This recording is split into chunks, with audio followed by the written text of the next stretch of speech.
Hi, I'm Beverly Harzog, host of Your Personal Economy. You can't control what goes on in the world in terms of inflation or even the price of groceries, but you can control your own personal economy. And I'm going to show you just how to do that because the way you spend your money is the way you spend your life. And I want you to have the best life possible. Welcome to episode number 20, Bouncing Back After a Financial Setback. We're going to be talking about financial resiliency. And that is the ability to come back from a money crisis. And it can be anything from just credit card debt to a divorce to a medical illness that has resulted in debt to unemployment. There are so many situations that could happen in our lives that kind of give us a setback when it comes to our money or our income. So today we're going to talk about how to become more financially resilient so that you can move forward and turn a bad situation into something positive in the end. All right, it is time to take action. This is going to make you feel so much better. All right, you've accepted the situation and you know you've got to take care of this and you're ready to go. Your action is going to depend, of course, on what your specific situation is. So let's say you've got a very low emergency fund and that's making you very nervous. You might have an unexpected expense that would become a nightmare for you because you can't cover even a $400 expense. So what you want to do, and this will actually help you calm down in regards to other types of crises as well. Just having a good emergency fund makes you feel so much calmer. Trust me, I know this from personal experience. Others will tell you the same thing. So take a look at episode number 4. I gave you 31,450 reasons why you need an emergency fund. It is a tale of turkey and bad plumbing on a Thanksgiving morning.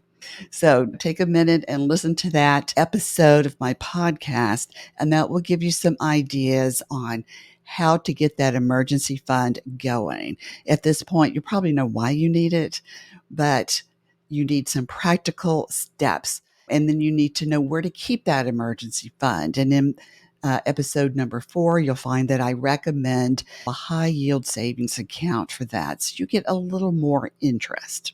Okay, well, let's say your stress and your crisis is due to medical debt.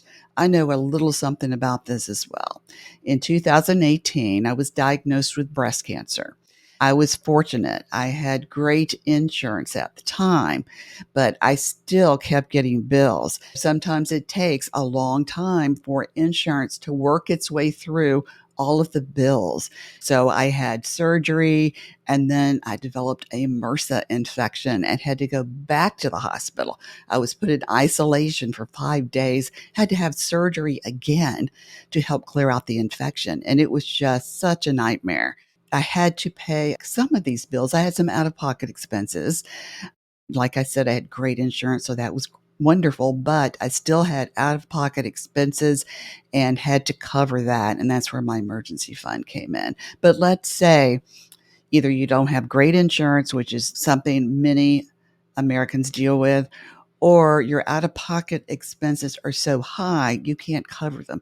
I want you to talk to your medical providers. Don't wait until they hand your bill over to a collection agency. Call them, tell them your situation, and see if they can work out a payment plan for you. If you can pay cash for some of this, see if you can negotiate a lower bill if you pay cash on it, or if you could pay it within a certain amount of time. I've said this before, if you don't ask, the answer is always no.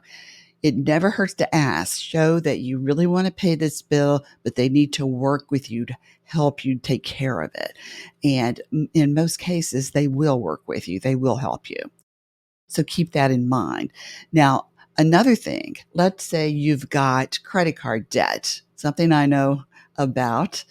And in episode 6, an episode called Your Debt Escape Plan, I go into all the different ways to get out of credit card debt.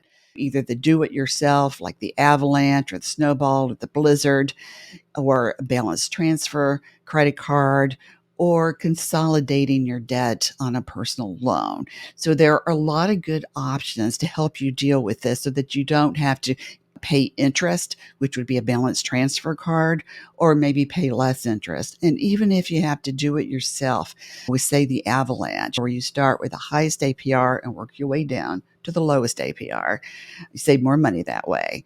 If you have a plan and you do what you have to do, even with the do it yourself plan, as your debt starts to go down, your credit score is start to go up. It's that old credit utilization ratio thing again, where that's the amount of credit you've used compared to the amount of credit you have available. So as you pay down your debt, you have more credit available. So that makes your score go up. See, it's a magic.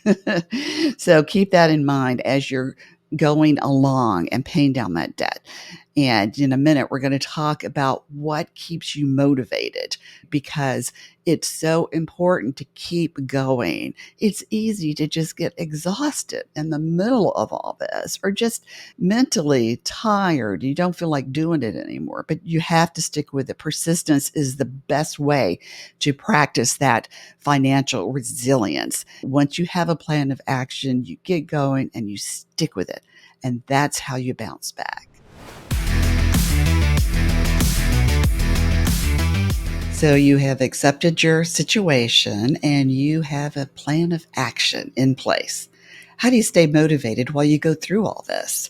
Because when you want to bounce back from a bad situation, a money crisis, you want to be sure that you stick with it, stick with the plan until you have actually bounced back and you're feeling a kind of homeostasis again. That's when everything feels all balanced. You can get there. I have faith in you. I know you can do it.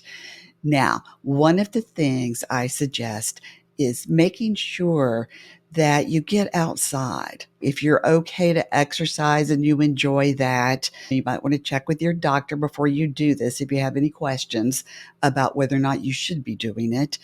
Exercise, yoga, things like that. Great way to handle stress while you're going through all this.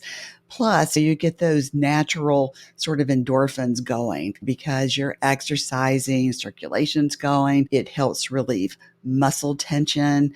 And I know when I'm really stressed, I feel it a lot like in my neck and shoulders. And when I exercise, that helps to work out that tension. And I've been doing yoga for about 25 years at least. And I have to tell you, it's one of the best things I've ever done for myself. If you've never done it, be careful. Start with beginner poses. Be a good idea to go to a class if you can.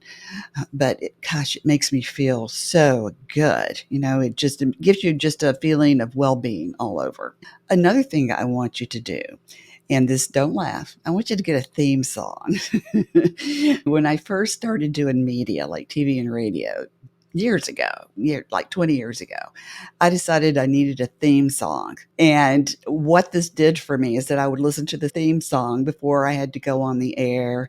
And I would, it would remind my brain to like kick things up a notch. So you want to know what my theme song is? You'll never guess. It's AC/DC, Hells Bells. And when I hear the bells, okay, I know it sounds silly, but it works. It truly works.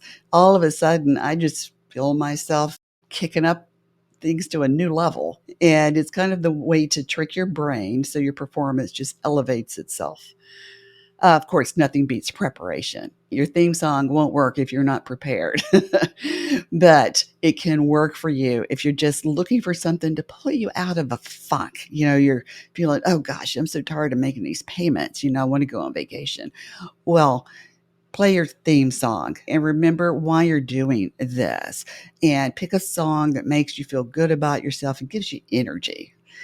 Another thing I want you to do is set some goals. What are you going to do when you bounce back from this crisis? It could be simple. You're going to get a mani-pedi, or there are several albums that you want to buy in vinyl. Whatever floats your boat is fine. But if you can afford something a little bigger, such as maybe a weekend at the beach or something like that, that's great. You can set some goals like this. And I like to use Pinterest and I'll set up like a vision board. Let's say you want to go to Italy. Maybe that's a 2-year plan. So you're going to work on getting out of debt this year. You're going to save for that. So start a board, just a Pinterest board, just based on Italy, places to go, things to do while you're there, places to stay, cooking classes you might take. That's what I do if I went to Italy. So think about that, something visual to remind you what you're doing all this for. Maybe you just want to go on a vacation with friends.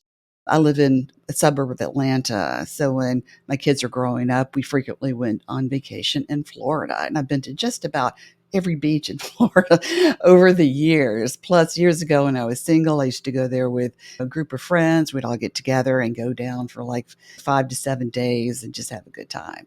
So, whatever makes you feel good, something to look forward to. So, yeah, a Pinterest board or just buy a whiteboard from an office supply store and write stuff down on it. A bulletin board, put up some pictures, pin them to the board. Anything to keep your goals in mind so that you have something to look forward to that will help you stay motivated. Also, start measuring your debt. How much did your debt go down this month? How much is it going down this quarter?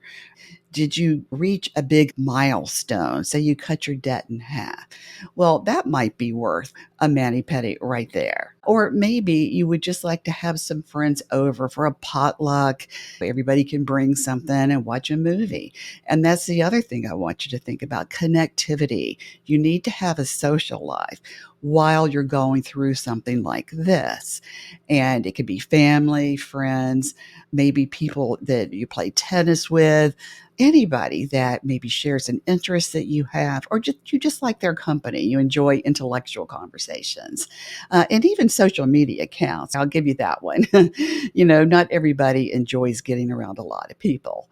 I get that. I'm an extrovert. Many are introverts, and I respect that. So do whatever feels good for you when it comes to connecting with other individuals. But do something like that so that you have some kind of support, even if it's just one-on-one with a friend. Thanks so much for joining me for episode 20. This was a really great way for you to think about ways to come back, bounce back, have financial resiliency. And trust me, it's kind of like a habit. The more times you practice being resilient and coming back, it's going to get even easier each time you have to do it. Hopefully, you won't have to do it too many times, but we all have to sometimes. That's just life. Life can be messy and unpredictable. Now, if you're still worried about your debt, I've got something coming up for you in episode 21 that you could find really helpful. I'm going to be talking about debt relief with attorney Leslie Tane. And we are going to have a great conversation about this. You're going to learn all about debt relief and what your other options might be as well. All right, so I will see you at episode 21. And thanks again for joining me.